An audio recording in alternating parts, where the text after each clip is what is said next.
Hai Happy Nuts geng. Mungkin kamu udah tahu ya, Somalia dikenal dengan negara perompak yang menjadi ancaman bagi kapal internasional sejak dimulainya Perang Saudara Somalia awal tahun 1990-an. Perompak ini berada di wilayah perairan Somalia yang meliputi kawasan Samudra Hindia, lepas pantai timur Somalia, Laut Arab dan Teluk Aden yang merupakan jalur utama pelayaran dunia. Mereka tidak pandang bulu untuk menjarah targetnya. Seperti kasus yang akan TSP bahas kali ini. Seperti apa? Yuk langsung kita bahas bersama-sama.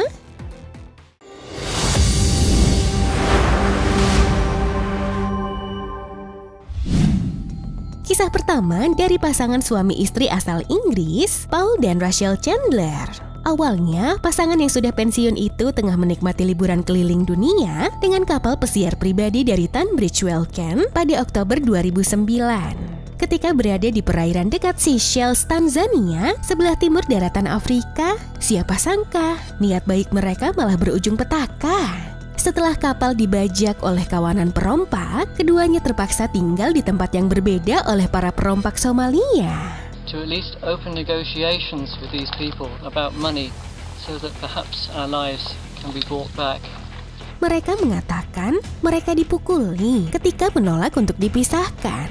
Mereka juga baru bisa dibebaskan ketika negara mereka memberi uang tebusan senilai $7 juta hingga akhirnya setelah 338 hari barulah pasangan suami istri ini dibebaskan setelah kedutaan Inggris dan perompak sepakat dengan uang tebusan sebesar $750.000.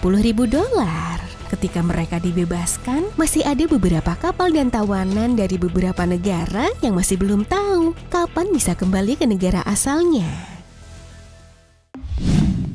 Tanggal 26 Maret 2012 merupakan hari di mana kehidupan 4 anak buah kapal asal Indonesia berubah. Kapal Naham 3, tempat mereka bekerja sebagai pencari ikan, tiba-tiba ditembak oleh para perompak di perairan Seychelles. Perompak yang akhirnya diketahui berasal dari Somalia ini dalam waktu kurang dari sejam melumpuhkan kapal berisi 29 awak kapal dan menewaskan sang kapten. Mereka adalah Sudirman, Supardi asal Cirebon, Adi Manurung, Nasirin, dan Elson Pesireron asal Ambon. Sementara sisanya berasal dari berbagai negara di Asia seperti Vietnam dan Cina. Mereka disandra dalam kapal selama setahun lamanya, kemudian berpindah ke hutan karena kapal sudah tidak layak lagi untuk digunakan. Dalam proses penyanderaan, salah satu sandera harus meninggal dunia karena sakit DBD pada tahun 2014. Setelah 4 tahun 7 bulan, pemerintah Indonesia baru berhasil melakukan negosiasi dengan perompak Somalia. Proses negosiasi juga dilakukan bersama-sama dengan negara lain. Hingga Oktober 2016, 4 sandera berhasil kembali ke tanah air. Mengapa Indonesia sulit menentukan titik temu untuk membebaskan mereka? Menurut Menteri Luar Negeri Retno Marsudi, Somalia adalah tanah tak bertuan di mana sulitnya menemukan pihak yang tepat untuk dijadikan jembatan negosiasi dengan perompak. Wajar aja ya guys, perompak di sana nggak ada takutnya dan susah diajak untuk bernegosiasi. Kisah lain dialami oleh wanita bernama Jessica Buchanan dan rekannya pada 25 Oktober 2011 saat melakukan program pelatihan kesadaran ranjau darat di Somalia Selatan. Kendaraan mereka dibajak oleh kawanan perompak Somalia di bawah todongan senjata bajak laut Somalia. Mereka ditahan selama 93 hari. Selama penahanannya, dia diteror oleh para penculiknya, ditahan di luar ruangan di gurun semak belukar dan terus menjalani diet kelaparan. Karena hal itu, Jessica mengalami masalah kesehatan. Dengan kesehatannya yang terus memburuk, suaminya Eric Landemelm bekerja keras dengan FBI, negosiator, dan pemerintah Amerika Serikat untuk merundingkan pembebasannya.